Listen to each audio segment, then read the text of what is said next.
मेरे सम्मानित प्रिय, चलिए अब थोड़ी बात कर लें हम लोग स्पेशल बातचीत पर। चूँकि अब ये अहम है कि अब पढ़ाना भी है और आपसे बातचीत भी करना है। मेरे पास एक यही ऑप्शन है कि आपसे रूबरू होने का, आपके सामने आने का। तो हमने अब तक जो आपको अभी तक आपने जिन वीडियो को देखा, आपने वॉच किया, एक थोड़ा-सा भूल सुधार कर लीजिएगा उसमें। 28 सितंबर हमने कह दिया है। जहाँ पे अंतरिम सरकार की बात है, वहाँ पे 2 सितंबर 1946। इसे थोड़ा ध्यान से देख लीजिएगा, चूँकि एडिट का मामला होता नहीं, जो चीज़ बोल देते हैं तो वो चला जाता है, उसको थोड़ा आप ठीक कर लीजिएगा। चलिए हम लोग आगे बात करते हैं कि मैन्युफैक्चरिंग पर बात हो चुकी थी। मैन्युफैक्चरिंग में हम लोग थोड़ा बैकग्राउंड पर गए थे, वहाँ पर हम लोगों ने बात किया था और उसके बाद फिर हम लोग इसको एक कंटिन्यूअसली रूप से देखना शुरू कर दिए हैं।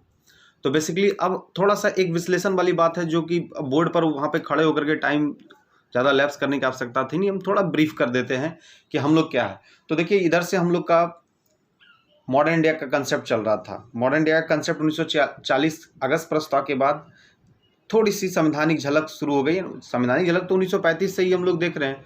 1935 का जो टेक पार्ट है 75%, तो उसको तो हम लोग कह ही सकते हैं।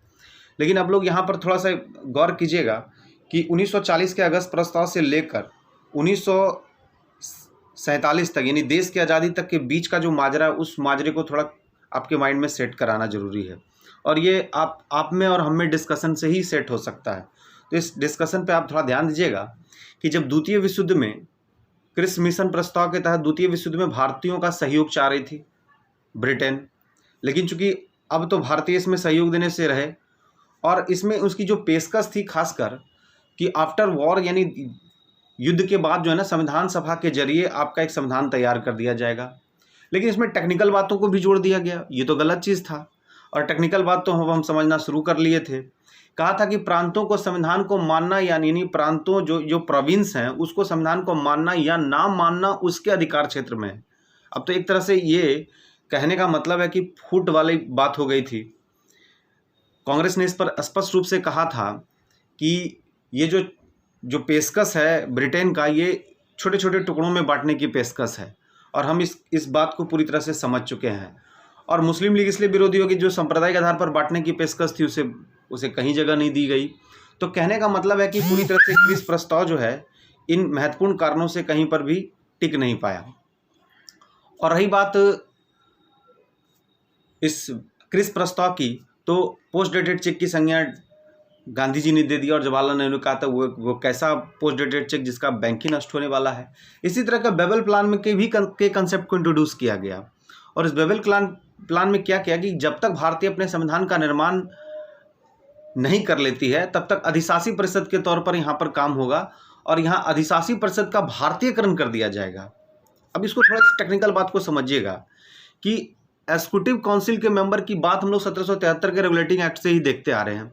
आप लोगों को पता होगा, क्लेवरिंग, मानसन, फिलिप फ्रांसिस और बर्वेल, ये 4 लोगों को उस एग्जीक्यूटिव काउंसिल के मेंबर के तौर पर बनाया गया। बाद में 1784 के पिट्स इंडिया एक्ट में 1 की संख्या घटा के 3 कर दी गई, और 1786 के चार्टर की तो कहनी है अलग बात है कि लॉर्ड कॉर्नवालिस को टारगेट करके एक एक्ट को इंट्रोड्यूस किया गया, और पूरे जो पावर थे लॉर्ड कॉर्नवालिस के पर कंसंट्रेट कर दिया गया अपने साम्राज्यवादी नीति को बढ़ावा देने के लिए, जो कुछ भी था। तो जो ये हम लोग अधिशासी परिषद की बात थी, तो इसमें भी काउंसिल में कहा गया कि नहीं, इसमें एक नॉन इंडियन होंगे जो वायसराय होंगे, और वायसराय को कर दिया कमांडर इन चीफ।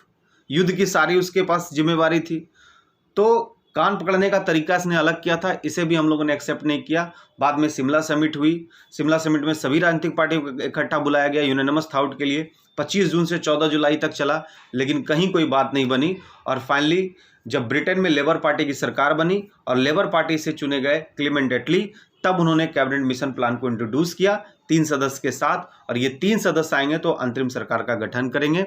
और इस गठन के बाद अब हम लोग आगे अपने पैनल को बढ़ाएंगे। और जो हमने आपको रोज का दिनचर्या दिया है कि आप एक दिन अपना 100 क्वेश्चन का रीजनिंग, मैथ्स और जीएस को कंप्लीट करें, उसे कंप्लीट करके चैप्टर करें और इन चीज़ों को पढ़ते रहें। बस ये कंटिन्यूटी बनाए रखिए, निश्चित तौर पर आप बहुत बेहतर करने जा रहे हैं। घबराने की आवश्यकता नहीं है, और जो छोटे छोटे चीज़ हैं उस पर थोड़ा सा ध्यान दीजिएगा तो आपका काम एकदम बेहतर हो जाएगा। जय हिंद, जय भारत।